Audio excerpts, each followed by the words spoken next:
जिस मूवी को आज मैं एक्सप्लेन करने जा रही हूँ वो एनाबेल कम्स होम है। मूवी एग्जैक्ट वहीं से स्टार्ट होती है जहाँ एनाबेल मूवी एंड हुई थी। एक बच्चे की मदर एक डॉल परचेज करके अपनी बेटी को गिफ्ट करती है क्योंकि उसकी बेटी को डॉल्स बहुत ज्यादा पसंद थी, लेकिन बहुत जल्द वो इस डॉल को एड और लॉरेन के हवाले कर देते हैं क्योंकि इस डॉल यानी एनाबेल डॉल में बहुत ज्यादा एविल पावर्स थी और वो इन पावर्स का यूज करके उस बच्चे को पोजेस करने की कोशिश कर रही थी। एड और लॉरेन एनाबेल डॉल को लेकर अपने घर के लिए चल पड़ते हैं, लेकिन रास्ते में एक एक्सीडेंट होने की वजह से उन्हें एक दूसरे रास्ते से अपने घर के लिए जाना पड़ता है। रास्ते में वो लोग एक कब्रिस्तान के बाहर रुकते हैं क्योंकि उनकी कार खराब हो गई थी और एड कार को ठीक कर रहे थे। इसी दौरान लॉरेन को कार की पिछली सीट पर एक लड़की की सॉल नजर आती है और ये वही लड़की थी जिसकी कुछ देर पहले कार एक्सीडेंट में मौत हो गई थी। उस लड़की की सॉल लॉरेन को कहती है आई लाइक योर डॉल। इसके अलावा लॉरेन को वहाँ पर बहुत ज्यादा स्पिरिट्स नजर आती हैं और वो सारी स्पिरिट्स उस कब्रिस्तान से ही आई थी। उनमें से एक स्पिरिट एड को सड़क के बिल्कुल बीच में धक्का देती है ताकि सामने से आने वाले ट्रक के नीचे आकर एड की मौत हो जाए, लेकिन एड किसी तरह खुद को बचा लेते हैं और यहाँ पर एड और लॉरेन समझ जाते हैं कि ये सब कुछ एनाबेल डॉल कर रही है और इसीलिए वो लोग बगैर कोई देरी किए उस डॉल को लेकर अपने घर आ जाते हैं। एनाबेल डॉल को घर लाते ही वो लोग उसे अपने म्यूजियम में लेकर जाते हैं जहाँ पर उन्होंने अपनी केसेस से जुड़ी हुई बाकी चीजें भी रखी थी और वो सारी चीजें किसी तरह की डीमंस और एविल पावर्स की मालिक थी। एनाबेल डॉल को वो लोग एक चेयर पर रखते हैं और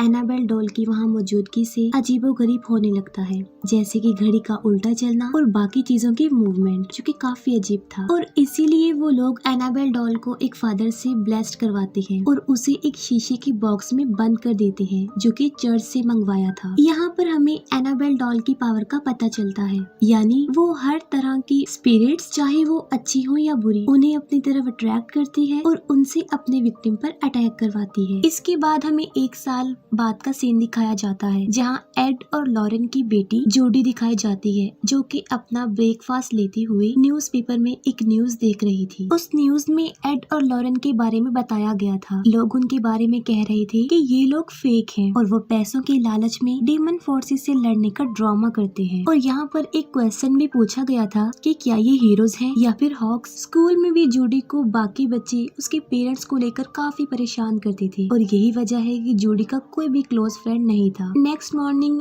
एड और लॉरेन को किसी केस के सिलसिले में आउट ऑफ सिटी जाना था और वो लोग मैरी नाम की एक लड़की को जूडी की केयर टेकर के तौर पर अपॉइंट करते हैं। मैरी जूडी को स्कूल में ड्रॉप करती है और जूडी को स्कूल में एक फादर की सॉल नजर आती है जो कि कॉन्टिन्यूसली उसे ही देख रहा था और वो सॉल जूडी को फॉलो भी कर रहा था। और यहाँ पर हमें ये पता चलता है कि जूडी को वो स्पिरिट इसलिए नजर आ रही थी क्योंकि उसके पास उसकी मदर की तरह पावर थी जो कि स्पिरिट्स को देख सकती थी, उन्हें महसूस कर सकती थी। इसके बाद हम मैरी को उसकी फ्रेंड डैनियला के साथ सुपरमार्केट में देखते हैं क्योंकि जूडी की बर्थडे थी और केक बनाने के लिए उसे इंग्रेडिएंट्स चाहिए थे। शॉपकीपर और मैरी एक दूसरे को लाइक करते थे। इन लोगों की कन्वर्सेशन के दौरान हमें ये पता चलता है कि डैनियला किसी वजह से एड और लॉरेन के घर जाने में काफी इंटरेस्टेड थी। मैरी जब जूडी को स्कूल में पिक करने जाती है तब वो लोग वहाँ पर उस फादर के स्टैचू को देखते हैं जो काफी देर से जूडी को नजर आ रहा था और जब जूडी टर्न करके देखती है तो वो फिर से फादर की स्पिरिट को देखती है। मैरी और जूडी केक बनाने में बिजी थे तब डैनियला बैक डोर से उनके घर आ जाती है। डैनियला के हाथ में एक छोटी सी बेल होती है और वो जूडी से पूछती है कि क्या ये कोई स्पिरिट बेल है, जिस पर जूडी उसे कहती है कि नहीं, ये एक नॉर्मल बेल है जो कि उसकी मदर ने कलेक्ट की है। असल में डैनियला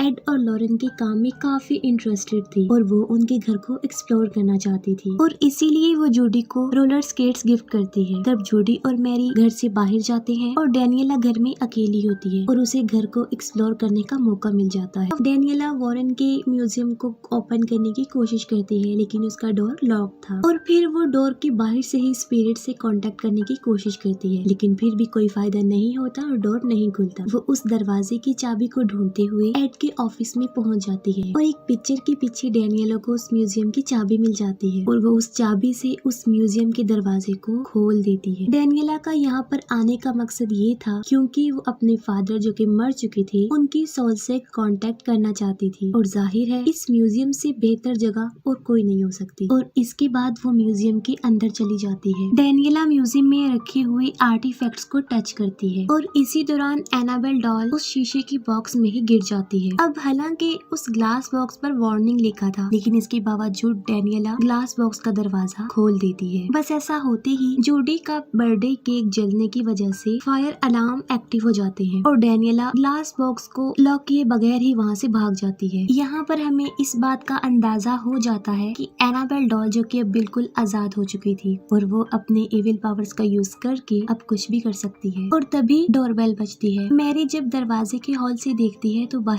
कोई भी नहीं होता, जिस पर वो काफी हैरान हो जाती है। लेकिन मैरी दरवाजा खोल देती है और वहाँ पर उसे एक बच्ची नजर आती है जो उसे कहती है कि उसने एनाबेल डॉल से खेलना है। और फिर तभी अचानक से वो बच्ची वहाँ से गायब हो जाती है, जो कि जाहिर है हैरान कर देने वाला मंजर तो था ही। डेनियला को अपने फादर की सॉल नजर आती है और वो उन्हें फॉलो करते हुए घर के अंदर चली जाती है। जूडी भी डेनियला को फॉलो करते हुए घर के अंदर चली जाती है, जहाँ जूडी को एक रूम में एनाबेल डॉल एक चेयर पर बैठी हुई नजर आती है और वहाँ पर अजीबोगरीब होने लगता है। और बेड के नीचे जूडी को एक नोट मिलता है जिस पर लिखा होता है मिस मी और साथ में क्वेश्चन मार्क। और वहीं पर जूडी को एक शैडो चलता हुआ नजर आता है और तभी अचानक से दी ब्राइड जूडी के सामने आ जाती है और एक चाकू लेकर जूडी पर अटैक करने लगती है। जूडी क्रॉस उसे दिखाकर खुद को प्रोटेक्ट करती है और साथ में काफी चिल्लाती है और उसके चिल्लाने की आवाज मैरी और डेनियला सुन लेती है। मैरी जूडी के पास आती है और उसे हौसला देती है। यहाँ पर जूडी मैरी को बताती है कि उसके पास ये एबिलिटी है कि वो स्पिरिट्स को देखती है, जिस पर मैरी उसे कहती है कि जरूरी नहीं है कि सारी स्पिरिट्स ही बुरी हो, कुछ अच्छी भी होती है। डेनियला को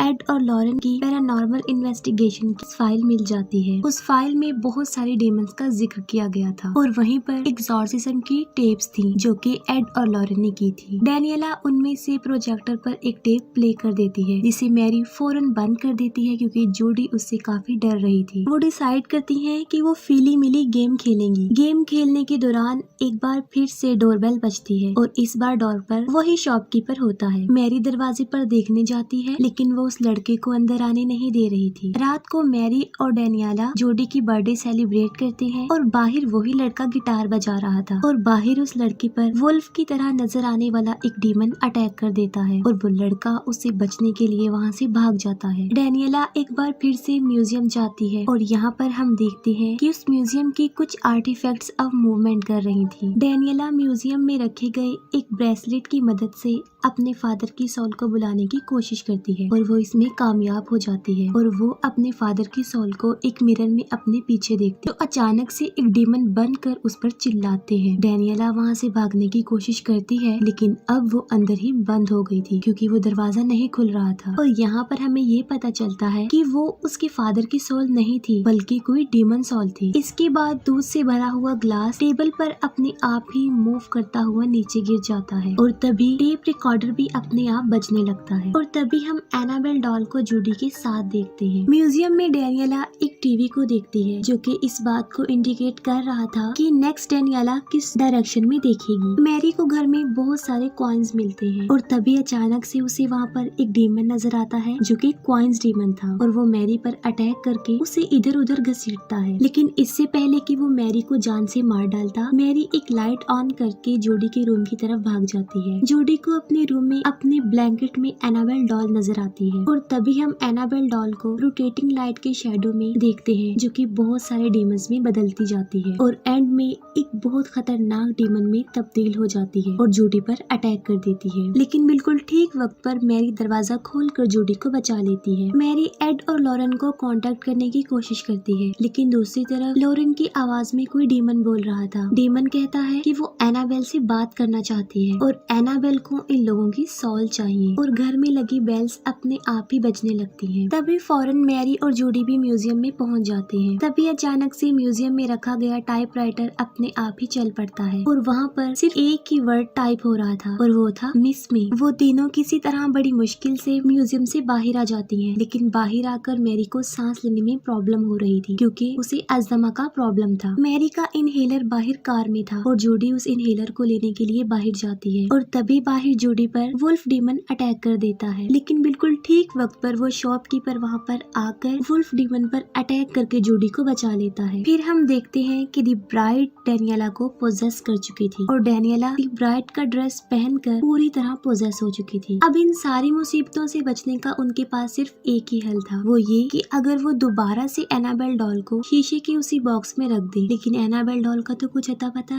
था ही नहीं कि वो कहाँ गई है। और एक बार फिर से हम उस फादर की स्पिरिट को देखते हैं जो काफी देर से जूडी को नजर आ रही थी और वो गाइड करके जूडी को घर की उस तरफ ले जाते हैं जहाँ पर एनाबेल डॉल थी। और यहाँ पर हमें पता चलता है कि उस फादर की स्पिरिट अच्छी स्पिरिट थी। और यहाँ पर ये बात भी साबित हो जाती है कि सारी स्पिरिट्स बुरी नहीं होती, उनमें से अच्छी भी हो सकती है। मैरी और जूडी फीली मिली गेम की मदद से उस रूम की चाबी ढूंढती हैं जहाँ पर एनाबेल डॉल थी और फिर मैरी उस रूम में जाती है। उस रूम में बहुत ज्यादा डीमंस थे और बैड स्पिरिट्स थी जो कि मैरी को काफी डराने की कोशिश करती है। यहाँ पर बड़ी मुश्किल से मैरी एनाबेल डॉल को लेकर रूम से बाहर फेंकती है और जूडी एनाबेल डॉल को उठाकर वापस उस बॉक्स में रखने के लिए भागती है। लेकिन रास्ते में पोसेस डेनियला जूडी पर अटैक कर देती है। मैरी और जूडी डेनियला का मुकाबला करती है और जूडी अपने पेरेंट्स के थ्रू किए गए एग्जॉर्सिज्म की वीडियो प्रोजेक्टर पर प्ले कर देती है। इस वीडियो को देखकर डेनियला का भी एग्जॉर्सिज्म हो जाता है और अब वो दी ब्राइड के कब्जे से आजाद हो चुकी थी। अब ये तीनों लड़कियां म्यूजियम में जाकर एनाबेल डॉल को ग्लास बॉक्स में रखने की कोशिश करती हैं, जहाँ पर बहुत सारे डीमन उनकी कोशिश को नाकाम बनाने की